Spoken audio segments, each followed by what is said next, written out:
नमस्कार, आप देख रहे हैं इंडिया वॉइस और मैं हूं आपके साथ पुष्पेंद्र चौधरी।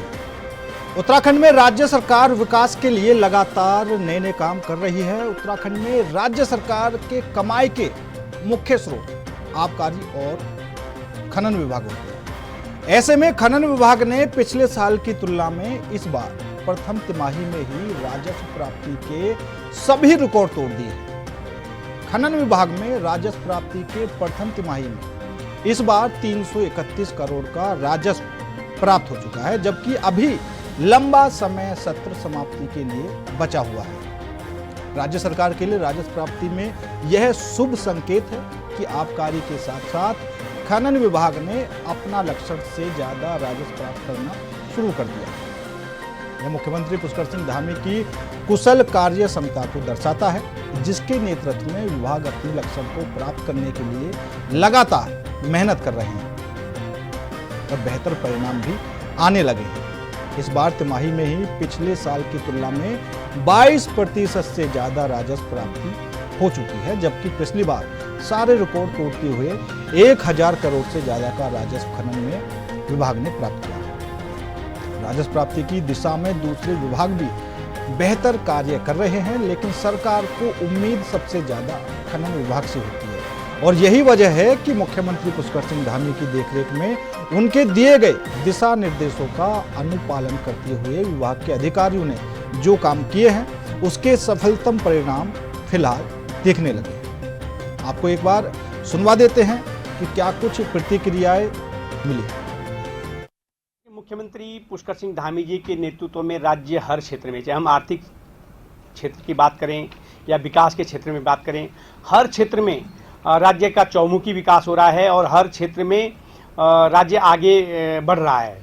और अगर हम खनन की बात करें तो निश्चित रूप से जिस प्रकार से पिछले वर्ष रिकॉर्ड लगभग 1100 करोड़ का राजस्व, करीब 3.5-4 गुना अधिक राजस्व पिछले वर्ष खनन से राज्य को प्राप्त हुआ, उसी प्रकार से इस वर्ष भी जो खनन नीति, जो पारदर्शी नीति के तहत कार्य किया जा रहा है, उसी के तहत इसमें पहली तिमाही में करीब 300-350 करोड़ का राजस्व राज्य को प्राप्त हुआ है। तो ये निश्चित है कि जो हमारे मुख्यमंत्री माननीय पुष्कर सिंह धामी जी के द्वारा जो नीतियां बनाई गई हैं और जिस प्रकार से भ्रष्टाचार पर पूर्ण रूप से अंकुश लगाने का काम किया गया है और अवैध खनन पर पूरी तरह से नियंत्रित किया गया है, तो ये राज्य के आर्थिक को बढ़ाने का काम कर रहा है और खनन विभाग में रिकॉर्ड राजस्व भी प्राप्त हो रहा है।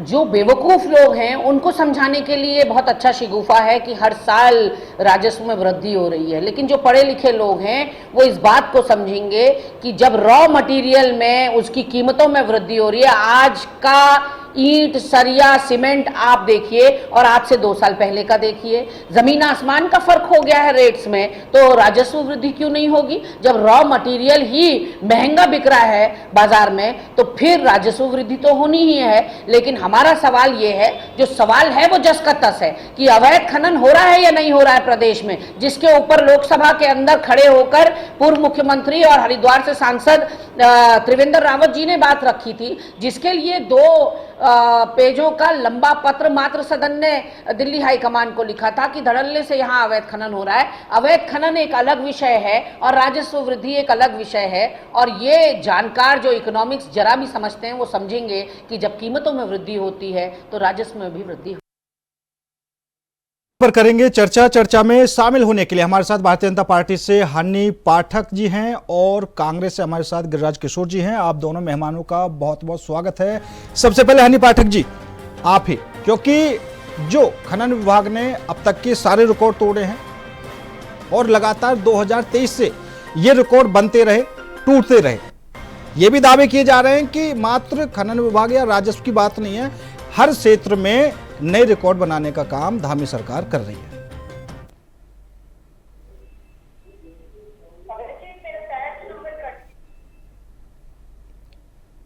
हनी पाठक जी सुन पा रही हैं आप? गिरिराज किशोर जी आप सुन पा रहे हैं? गिरिराज किशोर जी सुन पा रहे हैं आप? मेरी आ नहीं बेटा पा रही है। हेलो हेलो गिरिराज किशोर जी, आवाज मिल पा रही है आपको? जी पुष्पेंद्र जी। हाँ हाँ, मेरा सवाल यही था, जिस तरीके से धामी सरकार में फिलहाल बड़े बड़े दावे किए जा रहे हैं और ये भी अब सामने आ चुका है कि जो राजस्व में रिकॉर्ड तोड़े हैं, अब तक के सारे रिकॉर्ड तोड़ दिए हैं, और आपकी तरफ से कहा जा रहा है कि ये जो बातें हैं ये उन लोगों को समझाइए जो बेवकूफ हैं, क्योंकि अभी जो आपकी प्रवक्ता हैं गरिमा दसोजी ने भी निशाना साधा है बीजेपी। पुष्पेंद्र जी,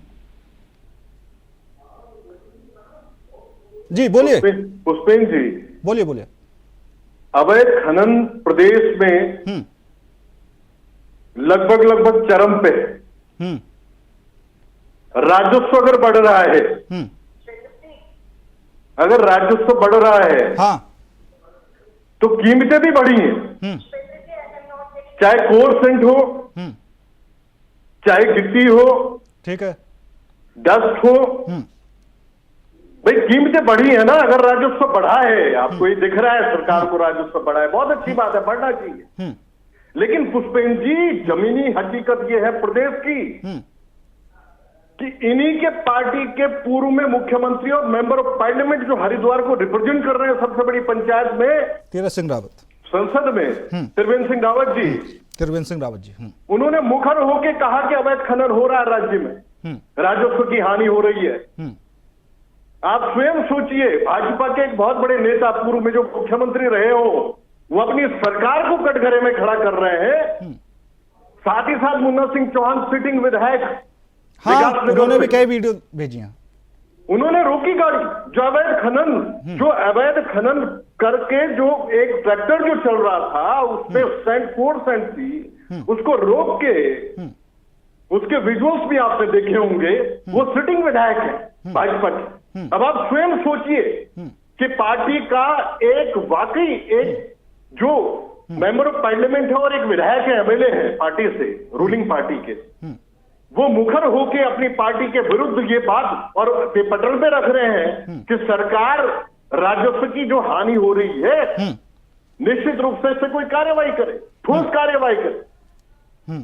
आज जो स्थितियां हैं माफियाओं की, आज राजस्व बढ़ा है, इसमें कांग्रेस पार्टी करण महाराज जी के नेतृत्व में ठीक है, बढ़ना चाहिए, लेकिन भाई रेट्स भी, कीमतें भी बढ़ी है, चाहे कोर सेंट हो, चाहे गिट्टी हो, चाहे डस्ट हो।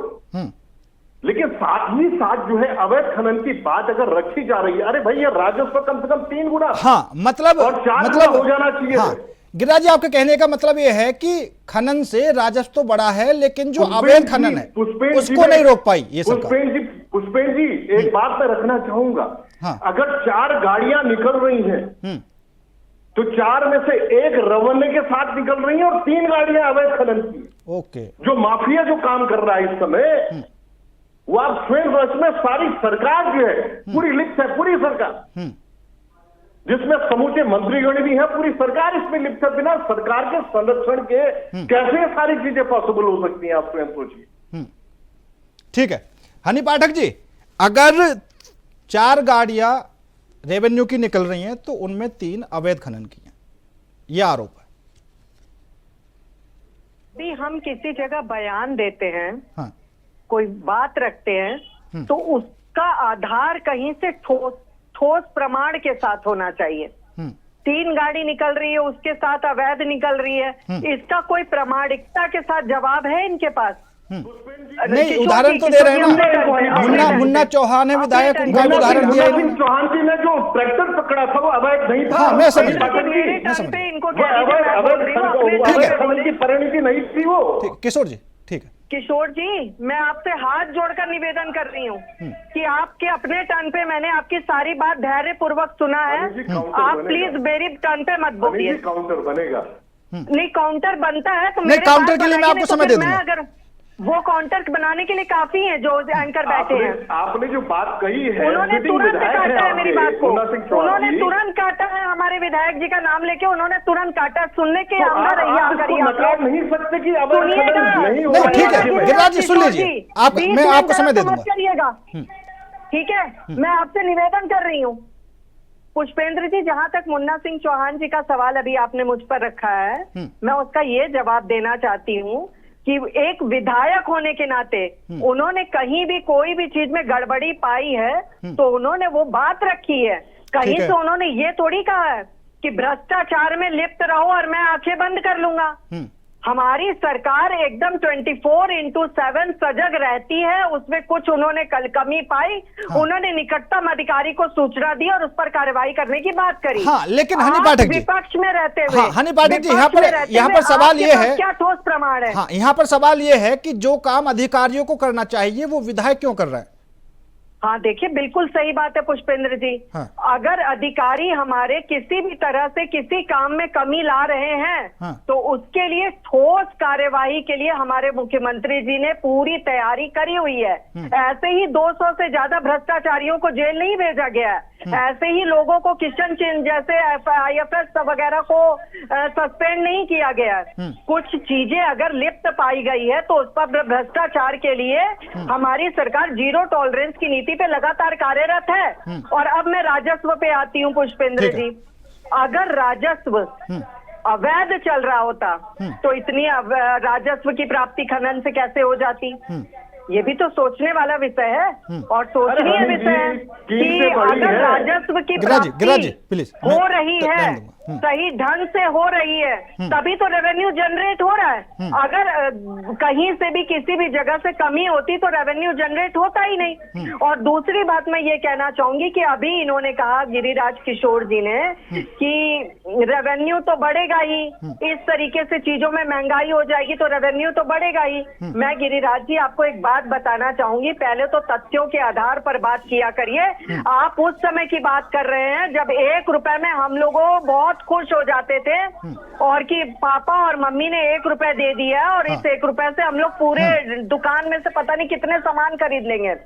तो देखिए, परिस्थिति और हर चीजों के हिसाब से चीजों में बढ़ावट भी आती है, घटावट भी आती है। बिल्कुल। और हनी पाठक जी, चीजों को देखते हुए आप ये देखिए कि लोगों की अगर सैलरी बढ़ रही है तो उस हिसाब से महंगाई को भी थोड़ा बहुत ऊपर नीचे हो रही है। नहीं, महंगाई बढ़ रही है, सैलरी तो बढ़ रही है ना। लोगों की सैलरी भी उस हिसाब से है। वो सैलरी अब नहीं रह गई जिसमें हमारे पिताजी और माताजी वर्क करते थे। अब सैलरी भी उस हिसाब से बढ़ी हुई है। तो ये सब चीजें चीजें हैं जो चलती रहती है। हाँ, दूसरा पाठक जी ये कि अभी जैसा किशोर जी ने कहा कि हर चीज की कीमतें बढ़ी हैं तो सीधी सी बात है राजस्व बढ़ेगा। दूसरा ये कि अगर हम डस्ट की बात करें, ठीक है, इतनी भारी संख्या में अगर राजस्व बढ़ रहा है तो सीधी सी बात है उसकी बिक्री भी ज्यादा हो रही होगी। तो वो बिक्री आखिर कहां पर हो रही है? कितने ऐसे प्रोजेक्ट चले हुए हैं? देखिए, ऐसा है, प्रोजेक्ट की जहां तक अगर आप बात करें तो हमारे यहाँ उत्तराखंड में केंद्र की मदद से लगातार उत्तराखंड प्रगति के पथ पर लगातार चल रहा है और बहुत सारे प्रोजेक्ट की सौगातें हमारे उत्तराखंड को मिली है। अभी लेटेस्ट अगर मैं बात करूं तो कर्णप्रयाग ऋषिकेश रेलवे प्रोजेक्ट आप देख लीजिए। एलिवेटेड रोड का प्रोजेक्ट जो दिल्ली से देहरादून की सफर का 2.5 घंटे का हो जाएगा, वो देख लीजिए। केदारनाथ में से बद्रीनाथ, यमुनोत्री, गंगोत्री की तरफ ऑल वेदर रोड देख लीजिए। तो ये जितने प्रोजेक्ट है वो हमारे उत्तराखंड में ही चल रहे हैं और उसको आगे और ये कैसे बढ़ाना है उसके लिए लगातार कार्य हो रहा है। ये जो सरकारी प्रोजेक्ट हैं उन्हीं में ये जो पूरा काम है ये उसमें लिया जा रहा है। जैसा डस्ट की बात करें तो ये सीधा सा उन्हीं प्रोजेक्ट में लग रहा है, ये कहना चाहती है ना आप? नहीं, मेरा ये कहने का तात्पर्य नहीं है। आपने मुझसे सवाल किया कि क्या प्रोजेक्ट उत्तराखंड को मिल रहे हैं। हाँ। तो मैंने उसका आपको जवाब दिया कि उत्तराखंड को बहुत सारे प्रोजेक्ट हमारे केंद्र से मदद से मिल रहे हैं। हाँ। ठीक है। और जहां तक रही बात आपके सवाल की, तो मैं आपको बताना चाहूंगी पुष्पेंद्र जी, उत्तराखंड में कई कार्य चल रहे हैं, कई नए प्रोजेक्ट चल रहे हैं। उसके वित्तीय वर्ष के हिसाब से अगर हम देखें तो वित्तीय वर्ष 2023 और 24 की अगर हम बात करें तो प्रथम तिमाही में 177.27 करोड़ रुपए की राजस्व वृद्धि होती है। तो ये छोटी मोटी बात नहीं होती। अगर अवैध तरीके से कार्य होता तो इतनी बड़ी रेवेन्यू की प्राप्ति हमारे उत्तराखंड को नहीं मिलती। पाठक जी, अवैध की तो कोई बात ही नहीं है, ठीक है। अभी तस्वीरों में नहीं, उनकी बात छोड़ दीजिए। अभी तस्वीरों में आप देख भी रही होंगी मिट्टी भर भर के ट्रक जा रहे हैं, काफी संख्या में जा रहे हैं, ठीक है। तो ये कहाँ जा रहे हैं? ये जो सरकारी टेंडर चल रहे होंगे, किसी पुल का निर्माण कुछ बन रहा होगा, वहीं तो जा रहे होंगे ना। सारी चीजें वहीं जाती हैं। हाँ, तो मतलब सरकारी खरीद रही है और सरकारी रिकॉर्ड बना रही है। नहीं, ऐसी कोई बात नहीं कि सिर्फ सरकार ही खरीद रही है। कई लोग ठेके लेते हैं, कई ठेकेदार ठेके लेते हैं, कई लोगों के पास लाइसेंस होता है। उन सब चीजों को देखते हुए उस प्रकार से रेवेन्यू बन के आता है। ठीक है, गिरिराज किशोर जी। पुष्पेंद्र जी, भाजपा की तरफ से कोई भी स्पष्टीकरण हो, निश्चित रूप से राज्य की जनता, एक कॉमन मैन भी उत्तराखंड में जो बात कर रहा है वो जानता है कि अवैध खनन हो रहा है और धड़ल्ले से हो रहा है। आज जो स्थितियां हैं, जिस तरह का माहौल है, जो बात मैंने आपके बीच में रखी कि खनन माफिया पूरी तरह से एक इतना बड़ा जाल बिछाए हुए हैं, संरक्षण सरकार का प्राप्त। हाँ, अच्छा गिरिराज जी, मेरी एक बात और सुन लीजिए। अगर वाकई सिटिंग विधायक एक, मैं समझ गया, मेरी एक बात और सुन लीजिए, ठीक है। अभी आप दो नाम ले रहे हैं, और आप ही नहीं, कांग्रेस के जितने भी नेता हैं वो दो नाम आगे कर देते हैं, त्रिवेंद्र सिंह रावत, मुन्ना सिंह चौहान। आपकी तरफ से कोई वीडियो दी गई है खनन, अवैध खनन की? पुष्पेंद्र जी, आप हमारे ही मंत्री और विधायकों पर क्यों जा रहे हैं? आप ये बताइए ना कि आपकी तरफ से कितने वीडियो जारी किए गए अवैध खनन के? आप एसी कमरे से बाहर कितनी बार निकल गए? कब जनता के बीच में ठीक है, ठीक है पाठक जी, ठीक है। अभी आपने ही मुझे सिखाया काउंटर करने वाली बात, कोई बात आपको बुरी लग गई। ठीक है, अनिल जी को चुप करिएगा। हाँ, शांत हो, बोलिए। देखिए, वो पुष्पेंद्र जी बता देंगे मुझे कि मुझे चुप करेंगे कि क्या करेंगे, लेकिन देखिए बुरा कितना लगता है, इसका एहसास करिए कि कोई व्यक्ति अगर बोल रहा है तो काउंटर किस समय करना है, इसकी जानकारी आपको होनी चाहिए थी गिरिराज जी। पुष्पेंद्र जी, अगर एक बात भाजपा के सामने पटल पे करण महाराज जी के नेतृत्व में कांग्रेस पार्टी की तरफ से रखी जा रही है कि अगर वाकई आप अवैध खनन को रोकने में अगर वाकई सफल होती सरकार, तो राजस्व कहां तक जाता? जो आज राजस्व की बड़ी भी बात कर रहे हैं, अरे 3 गुना 4 गुना और राजस्व बढ़ता है। विधायक की बात कर हनी पाठक जी, हनी पाठक जी, सिटिंग मुख्यमंत्री को देखा है जो ये कहते थे कि जिसको जिस विभाग से जितना खाना है खा लो, मैं आके बंद कर दूंगा। हाँ, मैं समझ गया। हमने तो सिटिंग मुख्यमंत्री तक को ये बोलते देखा है। राज्य को लगातार रावत को भी देखा है। पाठक जी प्लीज, रिक्वेस्ट कर रहा हूँ। एक जो कॉमन मैन है, जो वाकई लाभान्वित होता था, एक वाकई एक ऐसा तबका जो खच्चरों से अपना कोट सैंड को ले जाता था, छोटे ट्रैक्टर जिसमें इस्तेमाल होते थे, जो वाकई अपने घर के लिए जिसको रेत चाहिए और गिट्टी चाहिए और डस्ट चाहिए, उसको वो महरूम है। वो अगर क्षेत्रीय अगर नदी के आसपास जहां जहां खनन चल रहा है, उसके पास के जो लोग हैं, जो जनमानस है उत्तराखंड में, को कहीं लाभ नहीं मिल रहा है। सिर्फ जितने माफिया जो है बैठे हुए हैं इस प्रदेश में और जिनको संरक्षण प्राप्त है, वाकई आज पुष्पेंद्र जी सवाल करण महाराज जी के नेतृत्व में यह बनता है भाजपा से कि जो राजस्व आपका 3 गुना हो सकता था, 4 गुना हो सकता था, जो अमाउंट आज बता रहे हैं आप, जो राजस्व में आज वृद्धि बता रहे हैं और जो आप लेके आ रहे हैं एक आंकड़ा कितना पैसा हो गया इकट्ठा राजस्व से, वो 3 और 4 गुना होता। और वाकई इसके प्रमाण अगर आप बोल रहे हैं कि नहीं साहब, आप त्रिवेंद्र रावत जी को कांग्रेस पार्टी बीच में रख रही है, मुन्ना सिंह चौहान जी को रख रही है, इसलिए रख रही है कि वाकई इन दोनों नेताओं ने ईमानदारी से अपनी बात को रखा, जो महसूस किया वो वाकई भाजपा में उन्होंने अपनी ईमानदारी से रखा। हम तो लगातार पुष्पेंद्र जी, करण महाराज जी के नेतृत्व में लगातार आंदोलनरत हम लोग रहे, इस बीच में लगातार हम लोग बात उठाते रहे कि कहीं पे अगर वाकई अवैध खनन हो रहा है और राजस्व की हानि हो रही है, तो प्रमुख विपक्षी दल होने के नाते ये निश्चित रूप से कांग्रेस पार्टी का दायित्व बनता था और हम लोगों ने निर्णय। अच्छा, अभी उत्तराखंड में किस जिले में अवैध खनन हो रहा है? लगातार आप देहरादून के आसपास, विकास नगर के आसपास आप देखिए क्या स्थितियां, हरिद्वार में क्या स्थितियां। तो आप उन मुद्दों को उठाते क्यों नहीं? आप भी तो वीडियो जारी कर सकते हैं ना। आप सुनिए ना, आप देखिए ना, एक चीज बताऊं मैं आपको पुष्पेंद्र जी, अगर वाकई विजुअल्स आपको देख रहे हैं, अगर सारी चीजें आपके सामने हैं, तो आप ये सवाल जो मुझसे कर रहे हैं, अवैध खनन की बात अगर इनके दो, एक पूर्व मुख्यमंत्री और एक विधायक अगर गिरिराज जी आप फिर वहीं पहुंच गए। वो तो कर ही रहे हैं, वो तो कर ही रहे हैं, लेकिन आप मात्र एक ही बात को लेकर क्यों बैठे? आप उनसे आगे भी बढ़िए ना, आप उनको नीचे करके आगे बढ़िए। आप खुद लेकर आइए वीडियो, आप बताइए कि मुन्ना सिंह चौहान ने, त्रिवेंद्र सिंह रावत ने तो जो कहा होगा अलग कहा होगा, लेकिन हम आपको सबूत दे रहे हैं और बीजेपी की सरकार में ये अवैध खनन हो रहा है। आपका ये जो सवाल है ये मुझे बिल्कुल नहीं भा रहा है। इस सवाल जो सवाल आपने पुष्पेंद्र जी अभी किया, इससे तो लगता है कि आप स्पोक्स पर्सन है इस समय भाजपा के अली पाठक जी के साथ। एक बार पिछली ये सवाल नहीं बनता है। सरकार इस समय भाजपा की शासित है, करना चाहिए। अगर कोई रोकथाम होनी चाहिए तो सरकार की तरफ से होनी चाहिए। अरे गिरिराज किशोर जी, गिरिराज किशोर जी, पुष्पेंद्र जी, गिरिराज किशोर, आप सुन लीजिए, आप सुन लीजिए, ब्यूरोक्रेट नहीं आप सुन लीजिए, पूरे अधिकारी आप सुन लीजिए, क्योंकि मैंने पिछली बार भी समझाया था किसी को, आपको भी समझा देता हूँ। सुन लीजिए एक बार। गिरिराज किशोर जी, एक बात बताइए, आप विपक्ष में हैं, ठीक है, और आप मुद्दा बना रहे हैं मुन्ना सिंह चौहान को, त्रिवेंद्र सिंह रावत को, ठीक है, उसके बाद आप अवैध खनन को मुद्दा बना रहे हैं। पहली बात तो ये, ठीक है, जबकि पहले आपका मुद्दा होना चाहिए अवैध खनन, मुन्ना सिंह चौहान बाद में, त्रिवेंद्र सिंह रावत बाद में। आप पहले उनका नाम ला रहे हैं, फिर पीछे से बोल रहे हैं। मुझे सुनिए, मैं जवाब दूं, मेरा एक सेंटेंस सुनिए, मेरा एक सेंटेंस सुनिएगा, उसके बाद हनी पाठक बोलिए। बस सुनिएगा, मैं सिर्फ एक बात रख रहा हूँ कि भाई सरकार भाजपा की शासित है। हाँ, पूरा अधिकारी जो है, जो अमला है, सरकारी अमला, जिसको रोक लगानी चाहिए अवैध खनन पे, वो सारा इस चेन में शामिल है। किसको बोला जाएगा, कौन रिस्पॉन्सिबल है? ये स्पष्टीकरण दे रही है यहाँ पे बैठ के प्रवक्ता हमारी हनी पाठक कि नहीं साहब कुछ नहीं है, रेलवे प्रोजेक्ट चल रहा है, ये प्रोजेक्ट, अरे भाई इन प्रोजेक्टों से इसका लेना देना क्या है?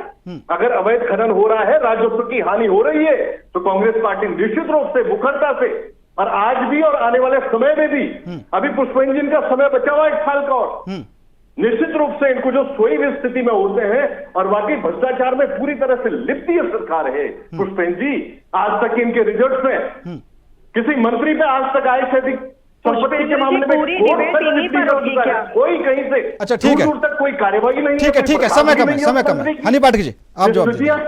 पुष्पेंद्र जी, अब मैं इनको एक जवाब देती हूँ इस बात का। आपने इनसे 10 बार पूछ लिया कि आप मुन्ना सिंह चौहान जी और त्रिवेंद्र सिंह रावत जी से ऊपर उठ के आपके पास कोई वीडियो है तो बताइए। अरे सुनिएगा, सरकार इस समय भाजपा की है, आपसे सवाल बनेंगे, सवालों से भागते हैं हनी पाठक जी आप लोग। पुष्पेंद्र जी, एक तो ये ऐसे आप लोग सवालों से आपके चैनल में कांग्रेस के प्रवक्ता बन के सवालों से भागते हो, नहीं होते हैं, एक एक करके प्लीज, नहीं होते हैं कि सुन ले, झूठों की जमात हो के और कुछ नहीं है। गिरिराज जी मैं रिक्वेस्ट कर रहा हूँ, गिरिराज जी प्लीज, मैंने आपको मौका दिया, ठीक है, दोबारा समझ कोई चालू रखते हैं, इनकमिंग बंद कर देते हैं। पुष्पेंद्र जी, अब मैं इनको जवाब देती हूँ। 20 दिन पहले का हम लोगों की यात्राओं का अगर रेवेन्यू की बात करते हैं, अगर मैं यात्रा की बात करूँ ना, तो रेवेन्यू जनरेट हमारा 200 करोड़ से ऊपर का हुआ। वो कैसे हो गया, जरा ये बताएं। अगर हमने आम जनता के बारे में नहीं सोचा होता, तीर्थयात्रियों के बारे में नहीं सोचा होता, पूरी यात्रा को सही ढंग से सुचारू रूप से चलाने के बारे में नहीं सोचा होता, तो 200 करोड़ से ज्यादा का रेवेन्यू आ पाता। अब मैं दूसरी बात पर आती हूँ। ये बहुत देर से सुना रहे हैं मुन्ना सिंह चौहान जी, त्रिवेंद्र सिंह रावत जी। अब मैं इनको एक बात का जवाब चाहती हूँ। हमने तो वो पूर्व मुख्यमंत्री देखा है कि जिसको जिस विभाग से खाना है, मैं आंखें बंद कर लूंगा, तो वो खुला निमंत्रण। ये अवैध खनन सुनिएगा, ये सरकार पूरी तरह से भ्रष्टाचार में लिप्त है, खनन माफियाओं के साथ पूरी तरह से मिली हुई ये सरकार है। पता नहीं क्या कलाम लगा रखा है, क्या जवाब देंगे, क्या स्पष्टीकरण देंगे? अब मैं दूसरी बात बताना चाहूंगी। हमने डेनिस रावत भी देखा है, हमने सचिवालय में खड़े, अरे कहाँ की बातें लेके आ गए अनिल जी, विधायकों को दलाली का जवाब देना नहीं बनता है क्योंकि भ्रष्टाचार में लिप्त है। जब हमने PWD घेराव आप लोग, आपकी सरकार पूरी विद वीडियो विद एविडेंस किया था, हमने शराब घोटाला को उजागर किया था। तो आप ये तो मत ही कहिए कि विपक्ष का काम नहीं है, विपक्ष का ही काम नहीं है। जो अरे अपने गणेश जोशी जी को बताते रहिए, हम ऐसा मौका नहीं देते हैं। और सुनिए, स्मार्ट सिटी के नाम पे 1100-1200 करोड़ का आना, सिर्फ वॉल पेंटिंग में जाना, इसलिए मिलकर बजा रहे हैं आप लोग एक दूसरे के लिए। सारा सिस्टम जो आपका जल भराव हो रहा है राजधानी में, सिस्टम फेल, खुले माफिया छोड़ रखे हैं, क्या स्थितियां बना रखी है, जनमानस गौर हो चुका है भाजपाइयों आपके लिए। वो हमें बार बार जिता रही है क्योंकि वो सिर्फ भ्रष्टाचार कीजिए प्रदेश में, विकास किया। यह है पुष्पेंद्र जी की कहानी। अच्छा ठीक है, मैं आपको बोल रही हूँ, ठीक है, नहीं सुन लीजिए, ठीक है। हनी पाठक जी अब सुनिए। चालू कर दो ना, तो सुनिए। अच्छा हनी पाठक जी अब सवाल सुन लीजिए, समय कम है, सवाल सुन लीजिए, ठीक है। अब हल्की सी पीछे की बात इसलिए कर लेते हैं। मुन्ना सिंह चौहान ने वीडियो जारी किया, ठीक है, बताया कि अवैध खनन हो रहा, लेकिन उसके बाद से अब तक क्या सरकार की तरफ से किसी माफिया पर कार्रवाई की गई है या किसी को पकड़ा गया है उसके बाद से? या फिर हो ही नहीं रहा बिल्कुल पुष्पेंद्र जी, पहले भी कोई इस तरीके की मामला हम लोगों के संज्ञान में नहीं आया, और जब भी आया उसके खिलाफ जीरो टॉलरेंस के तहत लगातार कार्रवाई होती रही। आप चाहे 1905 का हेल्पलाइन का उठा के देख लीजिए, मुख्यमंत्री जी जो लगातार उसकी खुद पूरी निगरानी करते हैं और सारी चीजों के सारे डाटा को देखते हैं। देखिए, सुनिएगा करते हुए फिर से शुरू हो रखते हैं। अब मैं फिर आती हूँ इनकी बात पर। अरे गिरिराज जी, थोड़ा सा ना सबर करना सीख लो कि आप कांग्रेस के प्रवक्ताओं के खून में हैं। नहीं कोई बात नहीं, पर्सनली नहीं, ठीक है। अच्छा गिरिराज किशोर जी, एकदम आप लोग सुनना ही नहीं है किसी की। कोई नहीं, लास्ट कमेंट कर दीजिए किशोर जी। पुष्पेंद्र जी, ऐसा है पुष्पेंद्र जी, सीधी और साफ बात, हमारी सरकार जीरो टॉलरेंस की नीति पे कार्य कर रही है। हाँ। राजस्व में वृद्धि हो रही है। अगर अवैध कुछ भी होता तो किसी भी प्रकार से राजस्व में वृद्धि नहीं होती। ठीक है। 30 से 40 करोड़ रुपए मात्र घोड़ा खच्चर वाले कमा लिए हैं। तो आप सोचिए कि किस प्रकार।